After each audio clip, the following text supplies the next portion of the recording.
तो hello students, कैसे हो आप सभी? I hope you all are good. तो आज हम आपको मिलवाने जा रहे हैं हमारे गेस्ट से, जिनका नाम है प्रीति और इनका रैंक है 39 एलएस में। ठीक है, तो आज हम आपको इनसे मिलवाएंगे और आपको इनकी लाइफ के बारे में जानने का मौका मिलेगा, इनकी प्रेपरेशन के बारे में जानने का मौका मिलेगा। तो उससे हमें लगता है कि आपको एक इंस्पिरेशन मिलेगा। तो चलिए, अभी टाइम ज़्यादा ना वेस्ट करते हुए आपको मिलवाते हैं इनसे। तो हेलो प्रीति, कैसे हो आप? I am fine sir. Hello sir. Good evening. Good evening, very good evening. तो हमारे व्यूअर्स को आप थोड़ा सा अपने फैमिली बैकग्राउंड के बारे में बताएंगे पहले। Yes sir sure. So my name is Preeti. और मैंने अपना जितना भी एजुकेशन क्वालिफिकेशन है सारा कुछ रांची से किया है। मैंने ग्रेजुएशन मारवाड़ी कॉलेज से किया है। मैंने अपने मास्टर्स भी रांची यूनिवर्सिटी से कंप्लीट की है। ओके। मेरे फैमिली मेंबर्स में मेरी मम्मी पापा मेरे दो छोटे भाई हैं। और पापा मेरे हैं जो है कि वो प्राइवेट सर्विस में है, मम्मी मेरी हाउस वाइफ है। तो हम लोग और दोनों भाई अभी लास्ट लास्ट एंडिंग में है, इंजीनियरिंग कर रहे हैं। मे बी वो ओके। लोग भी शॉर्ट शॉर्ट जल्दी। हाँ जी। मेरा ही जो लाइन और करियर वो दोनों से डिफरेंट है। मैंने ही चुना कि ग्रेजुएशन करूंगी, मास्टर्स करूंगी, नेट पीएचडी और ये सब के बारे में मैंने ही बस अकेले अपने घर में ये सब सोचा है। अच्छा, तो आप फिर आपकी एमएससी कब हुई थी कंप्लीट? मेरी एमएससी सर 2023 में कंप्लीट हुई थी। उसके बाद मैंने प्रिपरेशन के लिए ड्रॉप लिया। ओके, तो फिर आपने अभी आपका कौन सा अटेम्प्ट था? ये सब मेरा थर्ड अटेम्प्ट था। थर्ड अटेम्प्ट था। और फर्स्ट अटेम्प्ट आपने एमएससी के दौरान ही दिया था या उसके बाद में दिया था? तो हम लोग जिस कॉलेज से आए हैं वहां पे ये रूमर है कि नेट इज वेरी डिफिकल्ट, नहीं हो पाएगा सबसे। ओके तो ओके। मेरा थोड़ा सा मोरल डाउन डाउन हो गया था, बट फिर मैंने सोचा एक ट्राई करती हूँ, अगर नहीं होता दैट्स इट्स ओके। हाँ तो जी। मेरा फर्स्ट टाइम में थोड़ा अच्छा नंबर आया, तो फिर सेकंड थर्ड ऐसे करके। तो और फर्स्ट पिछली से बार भी थोड़े से फर्स्ट मार्क्स से के थोड़ा ये से। कॉन्फिडेंस मिला और यस फिर सर। बहुत सेकंड बूस्ट में हुआ था थोड़े कि से मार्क्स से चूक गए और थर्ड में आके अभी एलएस हो गया है। तो यस आशा सर करते यस। हैं कि आगे जेआरएफ भी होगा नेक्स्ट में और एक बढ़िया रैंक के साथ होगा, जैसे कि अभी बढ़िया रैंक है। तो आपने प्रेपरेशन जो स्टार्ट की थी फिर वो एमएससी के बाद से ही स्टार्ट की थी, या यस फिर एमएससी यस के सर दौरान भी बट आप थोड़ा बहुत पढ़ते थे, पीवाईक्यू वगैरह देखते थे? तो मैं हाँ पढ़ती थी मैं, पर बहुत टफ लगता था। तो ओके फिर मैंने डिसाइड किया कि ड्रॉप लेके अच्छे से प्रिपेयर करूंगी। ओके। तो फिर मैंने ये घर मतलब मास्टर्स के बाद फिर मैं घर आई, फिर वहां पे मैंने अपना प्रिपरेशन स्टार्ट किया। और फिर मैं मेरा फर्स्ट अटेम्प्ट हुआ था दिसंबर 2023 में। ओके, मैंने फर्स्ट अटेम्प्ट दिया था ये। तो फिर आपने जब फर्स्ट अटेम्प्ट दिया और अभी थर्ड अटेम्प्ट दिया, तो आपको दोनों में डिफरेंस लग रहा है? आपका रिवीजन में क्या डिफरेंस था? आपका अभी यस क्लैरिटी वाइज कैसा डिफरेंस है, उसके बारे में थोड़ा सा बताएंगे हमारे व्यूअर्स को? Yes sir sure. जो मेरे से फर्स्ट अटेम्प्ट था वो मैंने खुद को मेजर करने के लिए दिया था कि मैं किस लेवल पे हूँ, मेरे से ये होगा नहीं होगा, क्या मार्क्स आते हैं, मैं कितनी कैपेबल हूँ। बहुत से चैप्टर्स मैंने किए नहीं थे, बहुत कम चैप्टर्स सिर्फ इनऑर्गेनिक को लेके आगे बढ़ा था, पर मार्क्स बहुत अच्छे होते थे। तो फिर मेरे को बहुत बूस्टअप मिला कि हो सकता है मेरे से। तो मैंने सेकंड अटेम्प्ट दिया। तो सेकंड अटेम्प्ट में बहुत कम मार्क्स से मैं छूट गई। ओके। देन फिर थर्ड अटेम्प्ट इस बार मेरे को था कि शायद मेरा जेआरएफ हो जाए, but cut off is very high that time. So I missed out by little हाँ, बिट। अगर आपका एलएस में 39 रैंक है मतलब आप बिल्कुल कुछ जो नंबर यस बोलते हैं ना, बिल्कुल थोड़े से नंबर से आप चूक गए। यस हाँ जी, हाँ जी। तो कोई बात नहीं है, वो तो नेक्स्ट टाइम क्लियर हो जाएगा। अभी भी आपका बढ़िया रैंक आया है, एलएस में भी बहुत बढ़िया है। तो आपको कोई ऐसे टॉपिक्स या कोई ऐसा एरिया था जो आपको डिफिकल्ट लगता हो? Yes sir. मेरे को फिजिकल में क्वांटम बहुत ज्यादा टफ लगता था। मैंने कोशिश किया था कि मैं उसे कवर करूं, बट एट द एंड मैंने सोचा कि क्वांटम छोड़ के अदर जो चैप्टर है जैसे फिजिकल स्पेक्ट्रा हो गए, या फिर सरफेस केमिस्ट्री हो गई, इलेक्ट्रोकेमिस्ट्री हो गई, काइनेटिक्स, फिर मैंने ये सब पे प्रिपरेशन करना स्टार्ट किया, क्वांटम को लीव किया। But that time I thought that कि मैं क्वांटम को भी इस बार प्रिपेयर करूं, कवर करूं, क्योंकि मेरे पास अच्छी खासी टाइम है, प्लस रिवीजन भी मेरी हो चुकी है पहले से बेटर है। तो इस बार मैं क्वांटम उठाने का सोच रही हूँ। ओके, तो मतलब अभी तक आपने क्वांटम को नहीं किया था, लेकिन इस बार सोच रहे हैं क्वांटम साथ में? बस ये चैप्टर ऐसा था जिसे मैंने लीव किया हुआ है। Okay okay. तो अभी भी बस नोटिफिकेशन कुछ टाइम तक आ जाएगा नेक्स्ट एग्जाम का, और यस नेक्स्ट सर। एग्जाम के फॉर्म अभी भरने शुरू हो जाएंगे।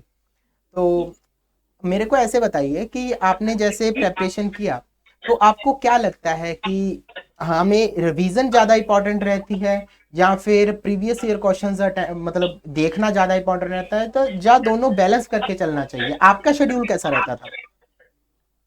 तो फर्स्ट में मेरे से यही गलती हुई थी कि मैंने कोशिश किया था कि मैक्सिमम पोर्शन कवर हो, but okay. It's a very important कि रिवीजन बहुत अच्छा होना चाहिए, हाँ जी। क्योंकि इतने सारे क्वेश्चंस आते हैं ना सर कि आप देखेंगे तो आपको फील होगा अरे यार ये टॉपिक मैंने पढ़ा हुआ है, और हाँ अगर मैंने उसे अच्छे से नहीं किया या रिवाइज नहीं किया है तो वो छोटे छोटे पॉइंट से छूट जाते हैं, तो हाँ वहां जी। पे बहुत लगता है।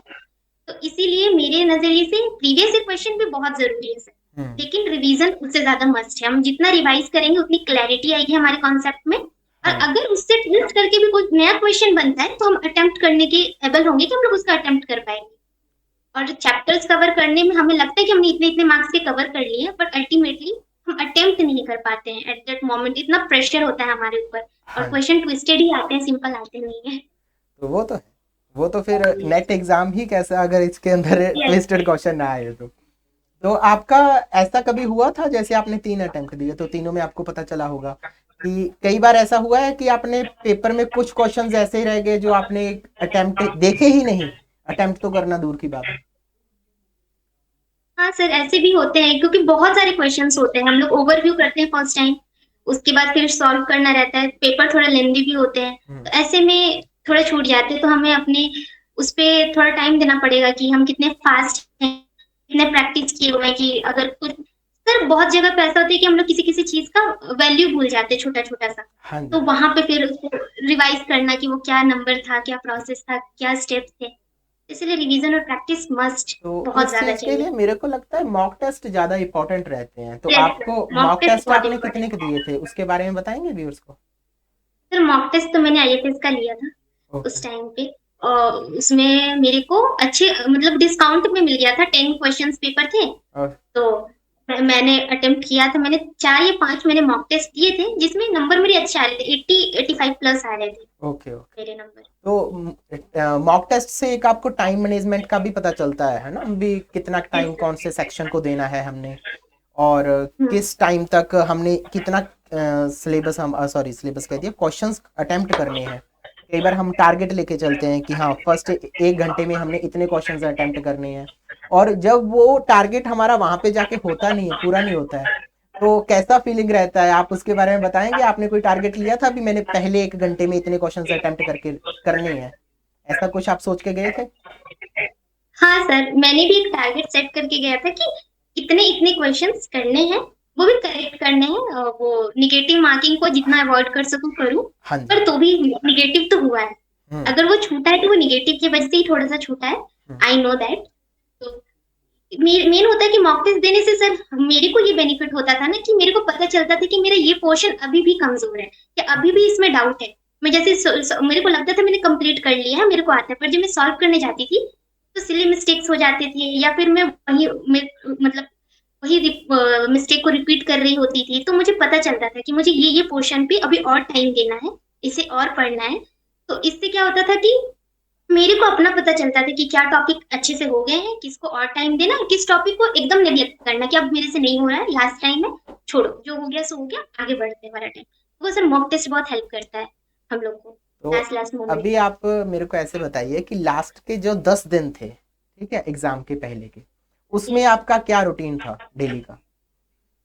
सर मेरा तो क्या हुआ कि लास्ट दिसंबर में मैं एज ए जीआरएफ एक इंस्टीट्यूट में अपॉइंट हो गई, मेरे को आइडिया था नहीं ऐसा कुछ, हम्म। तो मेरा थोड़ा सा शेड्यूल हेक्टिक हो गया था, सुबह जाओ 5 साढ़े 5 बजे तक आओ, फिर रिवीजन करो पढ़ो, तो मेरे लिए थोड़ा मैनेज करना थोड़ा डिफिकल्ट हो रहा था। हम्म। बट यही था कि रिवीजन था, पढ़ा हुआ था, ओके। तो मैं कर पाई थोड़ा बहुत। ओके। अभी भी वही शेड्यूल है सर। ओके, मतलब इस शेड्यूल के साथ आपने अगर एलएस क्लियर किया है तो इसी शेड्यूल के साथ आप जेआरएफ भी कर जाएंगे, वो होप तो सो है। सर। हाँ जी, यस। जरूर करेंगे। तो अभी आप, हमारे जो व्यूअर्स देख रहे हैं जिन्होंने अभी प्रेपरेशन जस्ट स्टार्ट करना है या फिर इन्होंने एक एक अटेम्प्ट दे दिया है, तो आप उनके लिए क्या एडवाइस देना चाहेंगे? अपनी जर्नी से आपको मेरा क्या सीखने को मिला? सबसे सर मेरा सबसे बड़ा एडवाइस जो भी स्टूडेंट नया स्टार्ट किया उनके लिए है कि आप अपने सीनियर की बिल्कुल भी ना सुने, जो कहते हैं कि बहुत टफ है या बहुत डिफिकल्ट है। ये हमारे ऊपर डिपेंड करता है कि हम किस तरह मेहनत कर रहे हैं, हम कितने कंटिन्यूअस वे में पढ़ रहे हैं। क्योंकि हो सकता है उन्होंने वैसा मेहनत ना किया हो, इसलिए उनके मार्क्स कम हो रहे हो। मेरे साथ से यही गलती हुआ था, अदरवाइज मैं मास्टर्स में ही एक अटेम्प्ट दी होती तो मेरे को और बूस्टअप मिल गया होता। तो अपने को किसी से कंपेयर नहीं करना है, अपनी जर्नी खुद की है, खुद स्टार्ट करना है, खुद गोल्स बनाने हैं, खुद सेट करना है कि क्या कैसे पढ़ना है। और जो भी टाइम लाइन सेट हो रहा है, जो भी शेड्यूल बन रहा है, जैसा भी हो, हेक्टिक हो या इजी हो, थोड़ा थोड़ा टाइम डेली देना है, हो जाएगा। ओके। हम होगा ही, क्योंकि कर भी रहे हैं लोग, हाँ बहुत जी। ज्यादा टफ नहीं है, लोग कर ही रहे हैं। हम्म। हम लोग जैसे भी बच्चे किए हैं तो सारे लोगों से हो सकता है, मेहनत कर रहे हैं बस। तो थैंक यू सो मच, आपने इंटरव्यू दिया। और ऐसी मतलब ऐसी बात ना कोई अभी तक इंटरव्यूज में मतलब बहुत कम बोली गई है बच्चों ने, कि आप खुद को किसी से के साथ कंपेयर नहीं करना है। बिल्कुल ज्यादातर नहीं बच्चे कर। बोलते हैं कि कंसिस्टेंट रहना है, वो चीजें डिपेंड करती हैं। लेकिन जो हमें तो मैंने कंपेयर ये कम। मिस्टेक किया हुआ है, हाँ दैट्स जी। व्हाई मैं अगर थोड़ी पीछे हो गई हूँ तो इस हम्म। वजह से, क्योंकि मैंने अपने आप पे बहुत सेल्फ डाउट किया। हाँ जी। अदरवाइज और अच्छा हो सकता था। मतलब अपने यस। आप को अंडर एस्टिमेट नहीं करना है, हर एक बंदा कुछ भी कर सकता है। तो ऐसे ही मैसेज के साथ थैंक यू सो मच, आपने बहुत अच्छे से थैंक यू बच्चों को सो मच समझाया। सर। और आशा करते हैं कि आपका अगली बार जेआरएफ हो और दोबारा से हम ही आपका इंटरव्यू थैंक लें। You so much sir. हाँ जी। Yes thank sir, yes sir, sure sir. हाँ जी, thank you so much. Thank you so much sir.